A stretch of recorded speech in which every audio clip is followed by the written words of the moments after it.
Aubry, vous nous avez rejoint. Bonsoir, députée européenne La France Insoumise. Est-ce que vous regrettez de ne pas avoir été convoqué à la France Insoumise demain par Emmanuel Macron pour participer à cette réunion et potentiellement ce gouvernement d'intérêt général autour du bloc central, des Républicains et des socialistes? Écoutez, d'abord, je regrette les caricatures qui sont sans cesse faites vis-à-vis de notre camp politique. Et j'invite le camp macroniste dans son ensemble et le bloc central à un peu plus d'humilité. On voit que le président de la République est un peu hors sol, pense qu'il a encore gagné les élections alors qu'il les a perdues 3 fois. Donc, je pense qu'il faut un peu revenir sur terre. Et l'heure tardive de notre débat peut-être peut nous aider à avoir une discussion plus apaisée. Pour revenir à votre question, je note une différence. Le président de la République, après les élections législatives, avait invité l'ensemble des forces politiques. D'ailleurs, vous vous souvenez peut-être de cette image. On était allés tous ensemble avec les responsables politiques du nouveau Front populaire pour dire une chose très claire. Nous sommes le premier bloc politique. Nous vous proposons un nom pour Matignon. On était même allé avec Lucie Questé. Et le président de la République a dit très bien, vous ne m'intéressez pas. Et puis, je vais faire un gouvernement qui repose tout entier sur le Rassemblement national. Manifestement, il n'a pas appris de ses erreurs, puisqu'il revient 3 mois après pour dire quand même... Je suis responsable de rien, toutes les oppositions sont irresponsables. Pas toutes. Globalement, il tend la main aux socialistes ce soir. Globalement, il y a zéro mea culpa et il dit que avec la censure, on a gâché Noël. Si je peux me permettre, il exclut deux partis. Puisqu'il qualifie d'anti-républicains, c'est la France Insoumise et le Rassemblement national. D'abord, il caricature celles et ceux qui ont voté la motion de censure. Et jusqu'à preuve du contraire, les socialistes ont voté la motion de censure. Et si on l'a voté collectivement, la motion de censure au nouveau Front populaire, c'est parce que le projet de loi de financement de la sécurité sociale ne tenait pas compte des amendements de l'Assemblée nationale et surtout avait des conséquences très graves dans la vie des gens, que ce soit la baisse du remboursement des consultations médicales, que ce soit la baisse de dotation dans les services publics avec la suppression de 4000 postes d'enseignants, que ce soit la baisse des pensions de retraite qui ne suivent pas l'inflation. C'est des choses très concrètes qui ont motivé le fait qu'on fasse tomber ce gouvernement. Et puis on a quand même Emmanuel Macron qui revient après ça pour dire... Très bien, je vais faire exactement la même chose. Je vais nommer un Premier ministre macroniste. Il y a quand même un problème d'un déni total. Il n'a pas dit un Premier ministre macroniste. Il a parlé d'un gouvernement d'intérêt général. On verra pour l'instant, on n'a pas le nom du Premier ministre. Où les noms qui sont envisagés, vous le savez comme moi, viennent plutôt du camp macroniste. Après, on n'est pas à l'abri d'une surprise. Il faudra attendre de voir le nom qui sera dévoilé. Mais par contre... Très bien, mais je ne crois pas qu'il envisage un Premier ministre de gauche. J'ai une question pour vous. Les socialistes ont donc été conviés à cette réunion et Emmanuel Macron leur tend la main pour participer à ce gouvernement d'intérêt général. Vous dites quoi aux socialistes? Si vous acceptez de rentrer dans ce gouvernement, c'est la rupture, c'est la séparation, c'est la fin du NFP? Je leur dis de ne pas se fourvoyer. Je leur dis que quand on regarde en face, la question c'est pas est-ce qu'on veut s'allier, est-ce qu'on veut aller au gouvernement, c'est pourquoi faire. Et aujourd'hui, s'allier avec les macronistes, ça veut dire des choses très concrètes de manière politique. Est-ce que les macronistes sont pour l'abrogation de la réforme des retraites? La réponse est non et nous sommes pour. Est-ce que les macronistes sont pour le blocage des prix des produits de première nécessité? La réponse est non et nous sommes pour. Est-ce que les macronistes sont pour, par exemple, le rétablissement de l'impôt de solidarité sur la fortune? La réponse est non et nous sommes pour. Je pourrais vous continuer cette liste, mais c'est une chimère. On a compris l'idée. De penser qu'on va pouvoir s'accorder là-dessus. Mais la conséquence de ça, ce sera la rupture. Nos valeurs. Écoutez, moi, ce qui m'intéresse, c'est plus que pense le peuple de gauche. Le peuple Mathilde Panot l'a dit. Elle l'a dit, Mathilde Panot. Si à un moment donné, les socialistes se tournent vers les macronistes, ce sera la rupture. Donc c'est la fin du NFP. Moi, ce qui m'intéresse, c'est pas les directions politiques. De nouveau, c'est les électeurs. Vous avez peut-être vu ce sondage aujourd'hui publié par Harris Interactive qui dit très clairement que 75% des électeurs du Parti socialiste sont favorables à la démission d'Emmanuel Macron. On ne parle même pas de motion de censure du gouvernement, la démission, parce que les électeurs du NFP, les électeurs de gauche, ont bien compris qu'il y a un homme qui est responsable, c'est Emmanuel Macron, et qu'on ne peut pas faire de deal avec lui. Vous avez vu comment ils ont, pardon d'utiliser l'expression, bordélisé notre niche parlementaire et notre proposition sur l'abrogation de la réforme des retraites. C'était pas il y a longtemps, c'était il y a à peine une semaine. Le mot bordélisé dans votre bouche a quelque chose de cocasse. Mais une niche parlementaire, c'est moins de 24 heures pendant laquelle on peut faire une proposition de loi. Et pendant ces 24 heures, on peut faire cette proposition de loi. Ils ont utilisé toute l'obstruction possible pour faire en sorte qu'elle ne soit pas votée. La différence, j'entends la critique, la différence entre bordéliser une niche parlementaire et bordéliser une proposition de loi venant du gouvernement, c'est que le gouvernement fixe l'agenda et le calendrier. Sur la réforme des retraites, il pouvait rajouter des semaines de débat si c'était nécessaire. Là, on avait moins de 24 heures pour Bon, on ne va voter. pas refaire l'histoire de la niche parlementaire. Maurice Aujourd'hui, est-ce qu'après la motion de censure, parce qu'il y a le NFP avant la motion de censure et après la motion de censure, est-ce que vous avez compris immédiatement après la motion de censure que sans doute, probablement, c'était la fin du nouveau Front populaire? Mais vous savez, moi, j'ai plaidé déjà à l'époque pour la NUPES, puis pour le nouveau Front populaire. Vous êtes unitaire, c'est vrai, il faut le reconnaître. Et j'avais même proposé de laisser ma place pour les élections européennes, de ne pas être tête de liste, pour qu'on ait une liste commune de la NUPES. Avec des si on met Paris en bouteille, on ne va pas refaire l'histoire, mais peut-être que Emmanuel Macron n'aurait pas dissous si la NUPES avait été ensemble aux élections européennes. Donc je pense que vous ne pouvez pas me faire le reproche d'être sectaire, de vouloir diviser la gauche. Moi, je veux unir la gauche, mais sur un programme qui est clair. Je ne veux pas y aller au gouvernement pour faire je ne sais quoi. Je veux y aller pour faire des choses très concrètes qui vont changer la vie des gens. Rendre 2 ans de vie à ceux qui ont 62 ans pour pas qu'ils partent à la retraite à 64 ans, je veux dire, c'est extrêmement concret. C'est un motif de s'unir et de se battre. Et on peut faire de la politique fiction et penser que les macronistes vont être d'accord pour abroger la réforme des retraites. Mais franchement, entre nous, on peut se dire la vérité, c'est pas le cas. Donc, vous voyez, ceux qui pensent au NFP qu'il y a quelque chose à faire avec les macronistes et qu'on peut avoir quelques petites avancées en tournant le dos au NFP, je pense qu'ils font une erreur. Je pense que les électeurs du NFP leur diront aussi qu'ils font une erreur. Et je continuerai à me battre pour ce programme du NFP avec tous ceux qui le veulent. Et j'espère. Ça deviendrait des adversaires politiques, donc. Non, vous savez, j'ai pas d'adversaire politique. J'ai pas d'adversaire politique. Le Rassemblement national, c'est pas un adversaire politique. J'ai pas d'adversaire politique à gauche. Écoutez la fin de ma phrase. J'ai pas d'adversaire politique à gauche. Mais je pense qu'aujourd'hui. On va avoir du mal à vous suivre s'ils vous quittent.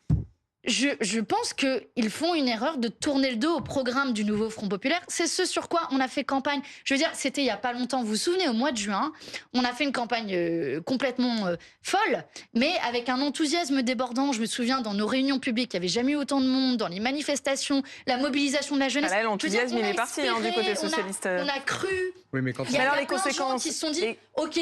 On va réussir. Mais Manon Bry, et on a déjoué les conséquences de cette erreur. Demain, c'est un gouvernement d'intérêt général et que les socialistes y participent.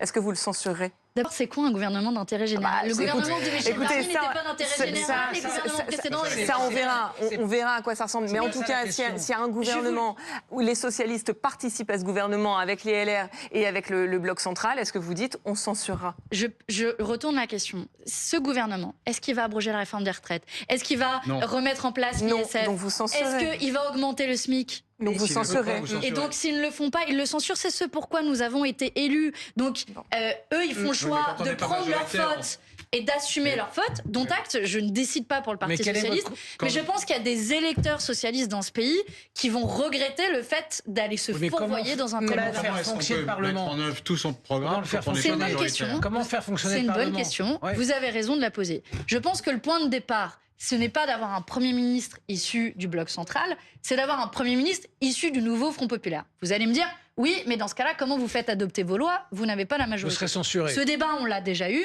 et je vous le redis, la manière dont on voit les choses, c'est partir de notre programme et dire, voici les propositions de loi que nous faisons, vous pouvez les amender parce qu'on respecte le travail parlementaire, et ensuite, la loi telle qu'amendée est la loi finalement adoptée. C'est finalement ce qui s'est passé pendant l'exercice du budget, c'était pas si inintéressant. Oui, mais à la fin, on a eu plus de 150 amendements qui ont été adoptés. Mais à la fin, il a été rejeté. Mais parce que le bloc macroniste a fait le choix de les laisser voix au Rassemblement national. Alors attendez, on a une question. Vous savez que les téléspectateurs peuvent nous interpeller.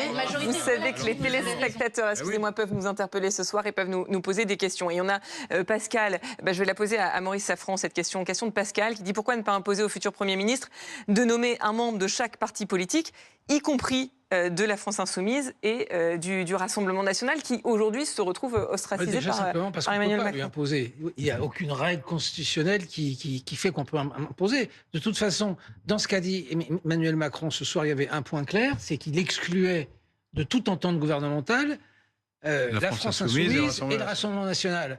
Au moins sur ce point-là, on peut considérer, c'est un des rares points ce soir où il a été extrêmement clair. L'autre point qui est très étrange quand même, c'est qu'il a cogné sur les socialistes, alors que sa porte de sortie, sa seule toute petite porte de sortie sont les socialistes. C'est extrêmement curieux quand même.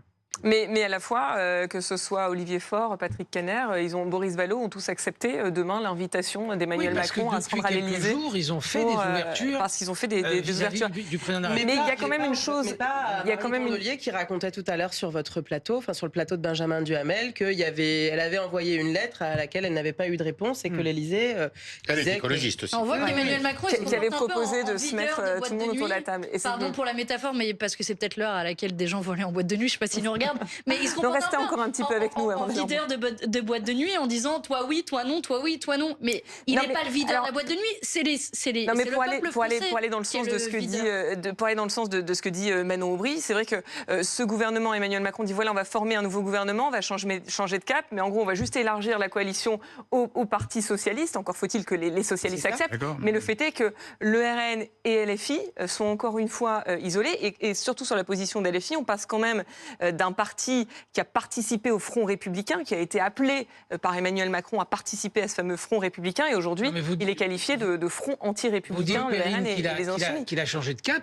Il a pas. Non, justement, c'est ce que je suis en train de dire. Absolument pas. C'est ce que je suis en train de dire. C'est la critique qui peut lui être faite. C'est exactement ce que je suis en train de dire. Où est le changement de cap dans tout ça? Mais il n'y a aucun changement de cap. Typiquement, quand il dit moi je veux un cap clair et il est hors de question que je nomme un Premier ministre et qu'il y ait un gouvernement qui augmente des impôts, qui soit dans un laxisme sur le narcotrafic, etc. Et en fait, on se dit bon, bah en fait, finalement, le cap est clair, c'est le sien.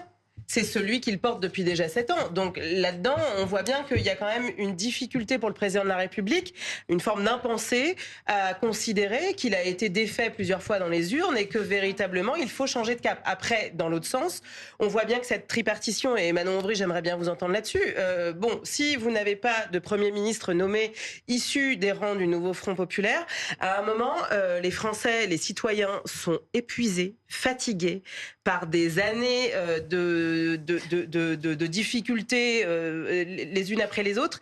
Là-dedans, est-ce qu'il n'y a pas une nécessité de délivrer et de réussir à dépasser ces clivages? Véritablement, est-ce que le risque, c'est pas, et c'est pas ce que vous voulez, j'imagine, de réussir à trouver un chemin, parce que sinon, ce sera Marine Le Pen ou Jordan Bardella au pouvoir en 2020. Attendez avant de répondre. Attendez avant de répondre, justement. Vous allez répondre dans un instant. Mais avant, on va retrouver Lisa qui va nous dire précisément ce que pensent les Français de cette séquence. Anne-Sophie.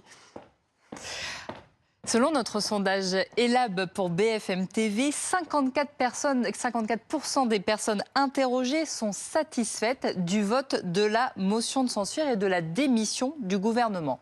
Écoutez quelques-uns de ces Français interrogés par Vincent Vieillard. Pour mon point de vue personnel, ils cherchent la merde, ils l'ont trouvée. Qui il? Le gouvernement actuel. D'accord. Il est trop têtu et puis il devrait penser un peu aux Français et aux petits revenus. Ça devait arriver à cette histoire, de toute façon. Pas de surprise. Non, pas de surprise du tout, non. Il a foutu assez la merde, ils ont tous foutu assez la merde. Michel Barnier, il a tenu que 3 mois. Ah oui, mais justement, il va déjà en avoir de trop. Je suis bien content. Pourquoi? Parce que c'est le plus mauvais gouvernement qu'on a eu et le plus mauvais président aussi qu'on a eu depuis la Ve République. Et comment ces Français espèrent voir la suite? Eh bien, la majorité des Français plébiscitent un gouvernement dit technique. Ils sont 66% à souhaiter la nomination d'experts plutôt que de personnes issues de partis politiques. Une opinion qui séduit quelle que soit la sensibilité politique des personnes interrogées. Alors la preuve aussi de ce désamour politique, c'est qu'aucun des 10 noms proposés comme nouveau Premier ministre ne dépasse les 26% des suffrages. Parmi ces noms, vous aviez notamment Bruno Retailleau, Bernard Cazeneuve ou encore Raphaël Glucksmann. Enfin, un dernier point, cette fois c'est sur Emmanuel Macron. Concernant l'avenir du président de la République, eh bien le verdict est sans appel.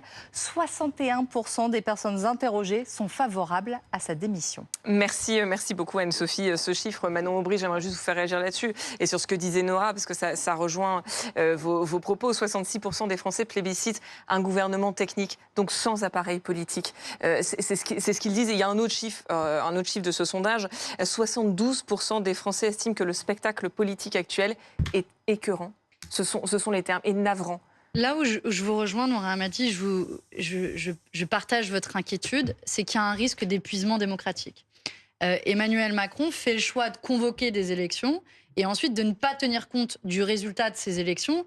Donc moi, mon inquiétude très sincère, c'est que la prochaine fois, aux prochaines élections, telles qu'elles soient présidentielles ou législatives, j'en dise à quoi ça sert d'aller voter si on ne tient pas compte de mon avis. Donc nous, on va avoir une bataille à avoir, notre camp politique en particulier, contre la résignation. Et je veux dire à tous ceux qui nous écoutent que justement la prochaine fois il va falloir qu'on se mobilise massivement parce que manifestement il n'a toujours pas compris le message pour avoir un résultat qui soit plus clair et j'ai bien conscience que le résultat donné était partagé, mais mine de rien Emmanuel Macron n'en tient pas du tout compte. Donc c'est le vrai danger auquel aujourd'hui on fait face. Et puis pour terminer sur votre sondage, vous l'avez dit à la fin, il dit quand même que plus de 2 tiers des Français, autour de 2 tiers des Français sont favorables à sa démission. C'est parce que les Français ont bien compris qu'aujourd'hui, le problème, c'est cet homme là dont je vois l'image derrière, Emmanuel Macron, qui est retranché seul à l'Élysée. C'est votre seul objectif, c'est votre seul objectif et votre seule chance. Non, mon seul objectif, c'est la démocratie. C'est la démocratie. Quand vous avez on va arrêter d'habiller la réalité. Non, je connais votre discours. On connaît votre discours. Mais vous voyez la situation. L'objectif de votre combat politique, les Français qui sont pour sa démission. L'objectif de votre combat politique qui rejoint une partie de ce que disent les Français, c'est effectivement que M. Macron quitte ses fonctions. Et c'est l'objectif principal. Mais le reste, vous ne collaborerez jamais. Mais vous ne passerez jamais de compromis avec aucune Je veux répondre à ça parce que ce que vous faites, s'il vous plaît, ça contribue vraiment précisément à verser dans le tous pourri des politiques, tout ce qui veulent faire. Non, c'est le chiffre, 72% des Français sont contre l'ensemble des politiques. Je veux juste finir à répondre là-dessus parce que je pense que c'est ce type de propos qui participe à contribuer à ce résultat, qui participe à contribuer à ce résultat de justement du tous pourri. Mais moi, si je me bats, et pardon d'être un peu old school, si je me lève le matin quand je fais de la politique, c'est précisément pour augmenter les salaires des gens, c'est pour apporter une réponse aux centaines de milliers de personnes, aux centaines de milliers d'emplois qui sont menacés. Alors attendez, chacun votre tour. C'est du brouhaha, Alors attendez, on s'entend plus. Vous décrédibilisez ma parole et je vous le dis avec passion. Mais moi j'en ai marre. Alors attendez, chacun votre tour. Non, vous m'avez interpellé. Vous m'avez interpellé et je vous réponds avec passion. Pourquoi je vous réponds avec passion? Parce qu'à la fin, je pense que c'est de la vie des gens dont il est question. Et moi, c'est pour ça que je fais de la politique. Sinon, on ferait autre chose. Alors attendez, ça se passe parce que là, vous êtes en train de nous dire, c'est pour ça que je me bats, la démocratie, etc. Ok, mais clairement, demain, après-demain, qu'est-ce que vous faites pour répondre à cette inquiétude et aux Français qu'on vient d'entendre? Concrètement, vous pouvez pas juste dire on joue 2027. Non, mais c'est pas ça que je suis en train de vous dire. Précisément, je suis en train de sortir du débat politicien pour vous dire, moi je me bats pour les employés de Valeo, de MA France, dont leur emploi est en train d'être supprimé. Moi je me bats pour les gens qui peinent à finir leur fin de mois avec un SMIC. Mais ça c'est la langue de bois. Non, c'est pas la langue de bois. Alors attendez. Chacun votre tour. Il y a Laurent Geoffrin depuis tout à l'heure qui veut réagir. Peut-être que ça vous paraît loin. Attendez, Maurice Lafont. C'est pour ça que je me bats. J'ai l'accord de libre-échange avec le Mercosur qui va être signé demain par la présidente de la Commission européenne. C'est pour ça que je me bats pour les agriculteurs. Alors rapidement, Laurent Geoffrin, allez-y, après Maurice Lafont. C'est à moi ou pas? Allez-y. Bon, vous avez raison, c'est très bien, c'est très honorable et c'est vos convictions. Simplement, on constate tous que pour l'instant, vous ne voulez pas participer à quoi que ce soit. Mais pas à quoi que ce soit. Non, c'est pas ce que j'ai dit. Si. Mais je vous laisserai pas déformer mes propos. Vous voulez bien participer à condition d'être au gouvernement. Bon, donc je suis au gouvernement, après je participe. Non, on a même dit qu'on était prêt à un gouvernement NFP sans LFI. Donc pardon, dites la vérité. Je dis la vérité. Alors je corrige. Des idées, des choses pour les gens. Vous êtes, s'il n'y a pas de gouvernement NFP, vous êtes dans l'opposition, d'accord? Oui. Bon. Et il faut faire partir Macron. Les deux choses que vous dites sur la politique, sur la vie politique, c'est pas de la politique politicienne, c'est le président de la République. C'est une élection présidentielle, c'est important. Donc, vous êtes constructif, sauf que, vous posez des conditions qui rendent votre présence au gouvernement impossible. Et deuxièmement, vous voulez faire partir le président de la République pour déclencher une élection présidentielle. Ne dites pas que c'est pas vrai. En 10 secondes, Manon Aubry. C'est autre chose. En 10 secondes, parce que vous entendez le générique. Politique principale. C'est pour eux précisément. Parce que mon objectif principal, c'est pas le départ d'Emmanuel Macron. Si, pour le départ d'Emmanuel Macron. Non, c'est pas vrai. Je vous dis d'abord, mon option privilégiée, c'est qu'on a un gouvernement où on peut faire des choses. Et si on n'y arrive pas, Alors oui, merci d'avoir été notre invité. Vous entendez le générique, je suis désolée, on va devoir couper. Merci beaucoup à tous les 5 d'avoir été avec nous ce soir. Très bonne soirée à toutes et à tous.